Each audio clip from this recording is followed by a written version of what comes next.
सास का घूंघट पार्ट 5। अब तक हमने देखा कि पंचायत के फैसले के अनुसार घर की सारी औरतें खंडहर में रह रही है। अब देविका के सामने सबसे बड़ी चुनौती ये है कि घर की औरतों को आत्मनिर्भर कैसे बनाया जाए। देविका ये सब सोच ही रही थी कि तभी उसकी नजर मिट्टी के बर्तनों पर गई। अरे, ये इतने सुंदर सुंदर मिट्टी के बर्तन किसने बनाए हैं? ये बर्तन तो माँ जी और चाची जी ने बनाए हैं।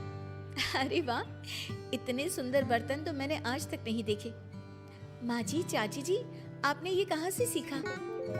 अरे बहू, ये तो हम बचपन से बनाते आ रहे हैं। ये स्टील, पीतल और कांच के बर्तन तो अब चले हैं। पहले तो मिट्टी के बर्तन में ही लोग खाना खाते थे। ठीक है, तो हम दोबारा से मिट्टी के बर्तनों में लोगों को खाना खाना सिखाएंगे। वीना दीदी और सुजाता भाभी, आप दोनों बताओ, आप दोनों को क्या क्या आता है? मुझे तो खाना अच्छा बनाना आता है। बस खाना बनाने के अलावा मैंने कभी कुछ किया ही नहीं। और वीना दीदी, आप बताओ, आपको क्या क्या आता है? पता नहीं, मैंने बचपन से यही सुना है कि लड़कियों को ये नहीं करना चाहिए, लड़कियों को वो नहीं करना चाहिए, इसलिए मैंने कभी कुछ किया ही नहीं। देविका, वीना को सिलाई, कढ़ाई और बुनाई बहुत अच्छी आती है। हाँ, आती तो है, लेकिन बहुत अच्छी नहीं। बहुत अच्छी भी आ जाएगी। अब देविका और बाकी सभी औरतें गांव में सबके घर जाती हैं और गांव की सभी औरतों से मिलकर कहती हैं, भाभी जी, अगर आपको अपने या अपने घर वालों के लिए कपड़े सिलवाने हो तो आप मुझसे ही सिलवाना। बहन जी, मिट्टी का चूल्हा, बर्तन या मटका बनवाना हो तो मुझसे ही बनवाना। मैं और विमला दीदी आपके घर के सारे बर्तन बना देंगे। भाभी, आप कभी किसी काम में व्यस्त हो और खाना ना बना पाओ ना, तो आप मुझे बता देना, मैं आपके घर के लिए खाना बना दूंगी। वो क्या है ना, आप तो सारा दिन खेतों में काम करती हो और कभी कभी खाना भी नहीं बना पाती होंगी, इसलिए। इस तरह घर की औरतें जी जान से अपने अपने कामों में लग जाती है। धीरे धीरे उनका काम बढ़ जाता है और वो अपने खंडहर को ठीक करने में लग जाती है। वहीं दूसरी ओर घर के सारे आदमी घर का काम संभाल नहीं पा रहे थे। अरे भाई कल्याण, चाय तो पिला दे, जमाना हो गया अच्छी चाय पिए हुए। आप भी ना घर के दामाद से क्या क्या काम करवाते हैं? अभी लाता हूँ चाय।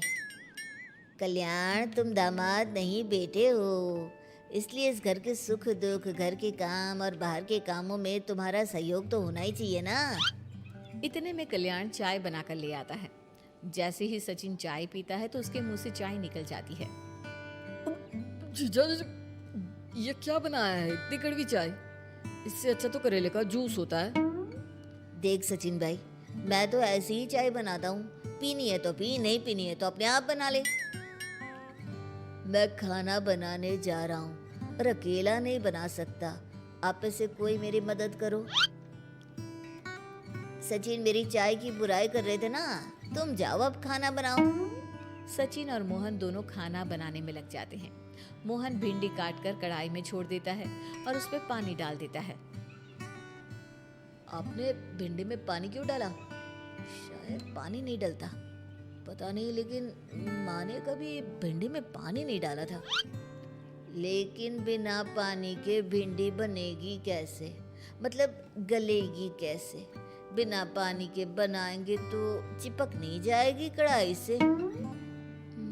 पता नहीं, चलो देखते हैं कैसे बनती है भिंडी।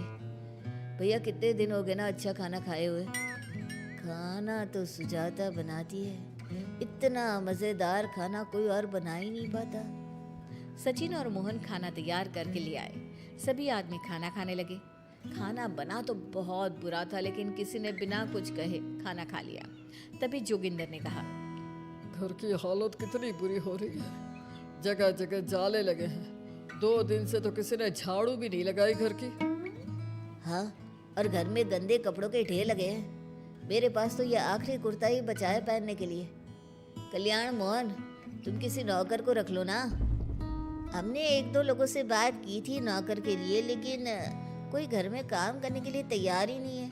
गांव के सभी लोग खेतों में ही मजदूरी कर रहे हैं। घर के सभी आदमी घर के काम में लगे रहते हैं, तो वो अपने खेतों पर भी ध्यान नहीं दे पाते और उन्हें हर महीने आर्थिक रूप से नुकसान उठाना पड़ता है। धीरे धीरे उनके घर की हालत खराब होने लगती है। एक दिन कल्याण सबसे कहता है, घर को तो औरत ही संभाल सकती है, हमारे बस का नहीं है घर संभालना। हमें किसी तरह से उस सब को वापस इस घर में लाना ही होगा। अरे कल्याण बेटा, पंचायत का फैसला था कि औरतें हमसे माफ़ी मांगे, लेकिन उन्होंने माफ़ी नहीं मांगी। अब हम उन्हें बुलाने गए तो उल्टा हमें ही अपनी अपनी पत्नियों से माफ़ी मांगनी पड़ेगी। हमें कोई ऐसा रास्ता निकालना होगा कि वो मजबूर हो जाए हमारे पास आने के लिए। बापू, उन सभी ने अपने अपने काम शुरू कर दिए हैं, क्यों ना हम सबके काम में नुकसान कर दे, इससे वो मजबूर हो जाएंगे हमारे पास आने के लिए। भैया, ये कैसी बात कर रहे हो? इससे वो मजबूर नहीं होंगी बल्कि और भी ज्यादा गुस्सा हो जाएंगी। मैं तो बोल रहा हूँ शराफत से जाकर माफी मांग लेते हैं। मुझे यकीन है कोई माफ करे ना करे, माँ तो जरूर हमें माफ कर देंगी। नहीं सचिन, अगर हमने माफ़ी मांगी तो ये सारी औरतें हमारे सर पर चढ़कर नाचेंगी। हमें इनके सामने छोटा नहीं होना है। मोहन, कल्याण, तुम दोनों आज से ही काम शुरू कर दो। बस फिर क्या था, घर के सभी आदमी लग गए काम पर। मोहन और कल्याण रात को खंडहर में पहुंचे और उन्होंने सारे मिट्टी के बर्तन तोड़ दिए। उसके बाद वीना ने जो कपड़े तैयार करके रखे थे वो सारे कपड़े उन्होंने फाड़ दिए। सुबह जब घर की औरतों ने ये सब देखा तो परेशान हो गई। अरे, ये सारे बर्तन किसने तोड़ दिए? माँ, किसी ने मेरे सिले हुए कपड़े ही फाड़ दिए। ये हरकत कौन कर सकता है? और कौन करेगा भाभी, ये सब उन आदमियों की हरकत है। जब किसी तरह से हमें झुका नहीं पाए तो हमारे काम बिगाड़कर हमें परेशान कर रहे हैं। सभी औरतें दुगनी तेजी से काम में लग गई। उन्होंने दिन रात मेहनत की और उस खंडहर को महल की तरह बना दिया। उनके काम की तारीफ सुनकर दूर दूर के गांव से लोग आने लगे और उनसे अपना काम करवाने लगे। एक दिन सभी औरतें बैठकर खाना खा रही थी, तभी विमला ने देविका से कहा, देविका, हम कभी सोच भी नहीं सकते थे कि हम अपनी मेहनत से अपने लिए इतना बड़ा और इतना अच्छा घर बना लेंगे। देविका बहू, आज हमें इस बात का एहसास हो रहा है कि हम तो सिर्फ सांस ले रहे थे, जीना तो हमें तुमने सिखाया है। मुझे तो अब भी यकीन नहीं हो रहा कि मेरे पति की पहचान के अलावा भी मेरी कोई पहचान है। गांव के सब लोग मुझे सिर्फ मोहन की पत्नी के रूप में जानते थे, लेकिन अब सारा गांव मुझे जानता है।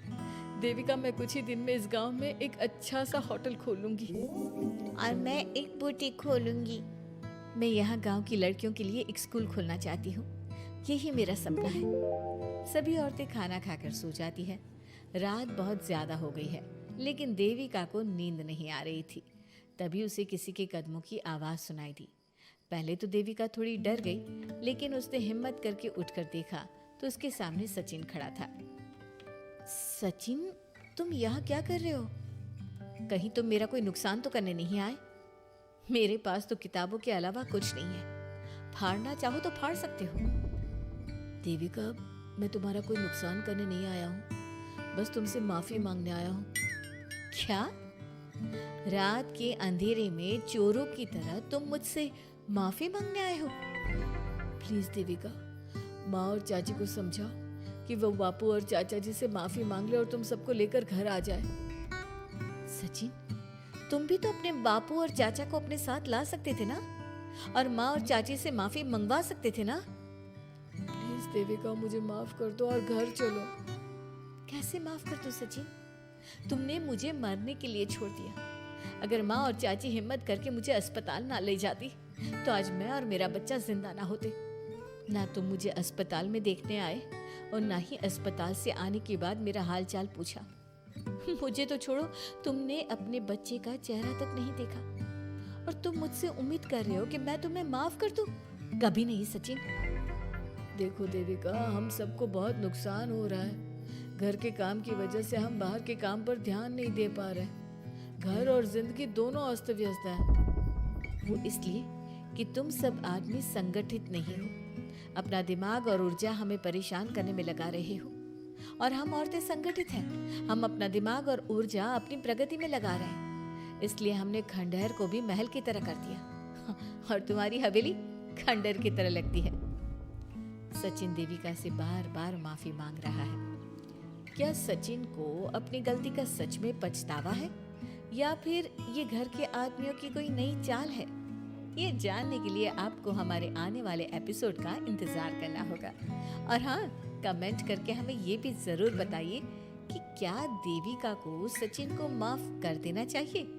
क्या उसे सब कुछ भूलकर सचिन के साथ अपना घर बसाना चाहिए या फिर सचिन को भूल जाना चाहिए?